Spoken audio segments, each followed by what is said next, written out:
हमें संतों महात्माओं की बात माननी चाहिए। जो संत महात्मा विद्वान हों उनकी बात हमें माननी चाहिए और हर एक संत महात्मा की बात नहीं माननी चाहिए, क्योंकि संत महात्मा कुछ पाखंडी होते हैं और कोई संत महात्मा सही होते हैं, महान होते हैं और विद्वान होते हैं।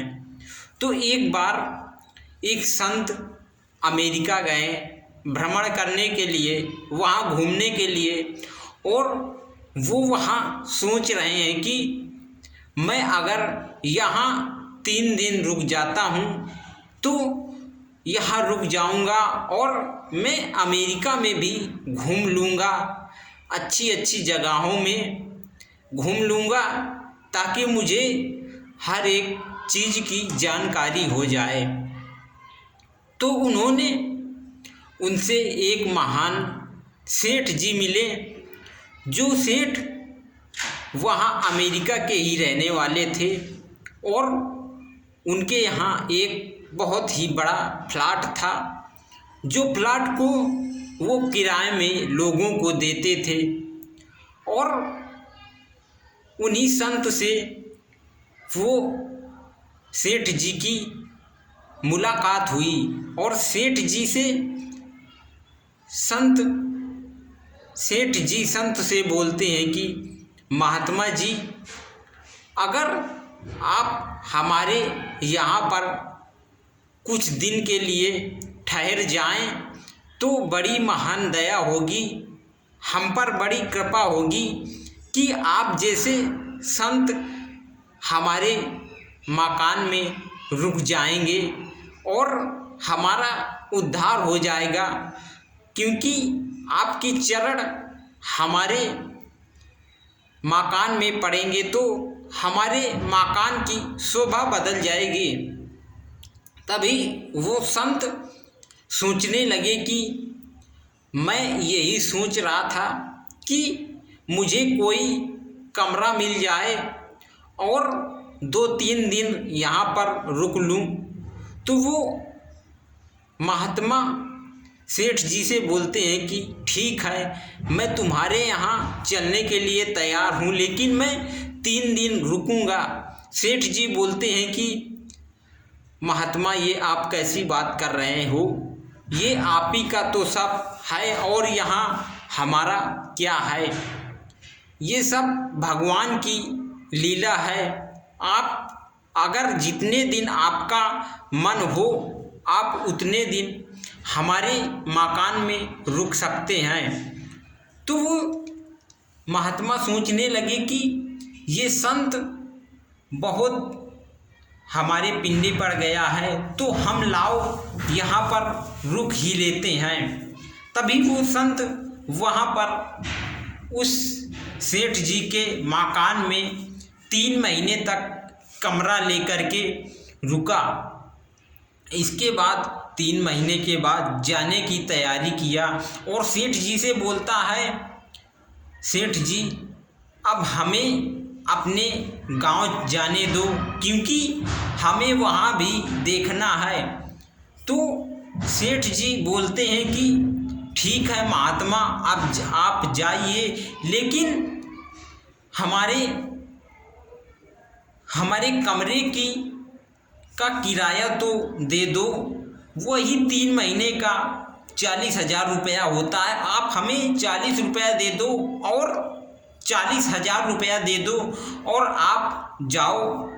तभी महात्मा बोलने लगे कि ये सेठ जी, आप कैसी बात कर रहे हो, हमारे पास तो देने के लिए पैसा ऐसा कुछ नहीं होता है, हम लोगों को आशीर्वाद दे देते हैं और उसकी मनोकामना हर पूरी हो जाती हैं। तभी वो सेठ बोलने लगा कि अरे नहीं महात्मा जी, हमें तो सब लोग पैसे ही देते हैं और आप भी हमें पैसे ही दीजिए। महात्मा जी अपने बैग से एक सुई निकाला और सुई सेठ जी को दे दिया। सेठ जी बोलते हैं कि महात्मा जी, ये छोटी सी सुई आपने हमें दिया है, इस सुई का हम क्या करें। महात्मा बोले कि आप इस सुई की कीमत नहीं जानते हो। जब आपकी मृत्यु हो जाएगी तो आप यमराज के पास आएंगे तो मैं वहीं आपको रास्ते में मिलूँगा, और ये सुई आप हमें दिखा देना तो हम आपको स्वर्ग में पहुंचा देंगे यमराज से कह करके। तभी सेठ बड़ा खुशी हो गया और सोचने लगा कि ये 40,000 रुपये में हमें स्वर्ग मिल रहा है, इससे ज़्यादा खुशी की बात क्या है। और वो सेठ खुश हो गया और खुश होकर के अपने घर गया, अपनी पत्नी से बोलता है कि सुनो जी, ये हमें सेठ महात्मा जी ने सुई दिया है, और वो बोल रहे थे कि मेरे पास 40,000 रुपये नहीं है, मैं आपको ये सुई दे रहा हूँ, जब आपकी मृत्यु हो जाएगी तो ये सुई मुझे आप वहीं दिखा देना। तो उसकी पत्नी बोलती है तुम बिल्कुल से पागल ही हो, क्योंकि तुम जब मर जाओगे तो तुम्हारा शरीर हाथ पैर यहीं रह जाएंगे, तो ये सुई कैसे लेकर के जाओगे। तभी वो सेठ कहने लगा कि बात तो तुम्हारी सही है। तो उसकी पत्नी बोलती है कि जाओ जाकर के उस महात्मा को पकड़ो और पैसा लेकर के आओ। तभी वो सेठ महात्मा के पीछे गया और महात्मा से बोलता है कि महात्मा जी, आप ये सुई वापस ले लीजिए और मुझे 40,000 रुपये दीजिए। तभी वो सेठ महात्मा बोलते हैं कि तुम बिल्कुल से पागल हो, ये सुई तुम्हारी, ये आपका शरीर तो यहीं रह जाएगा।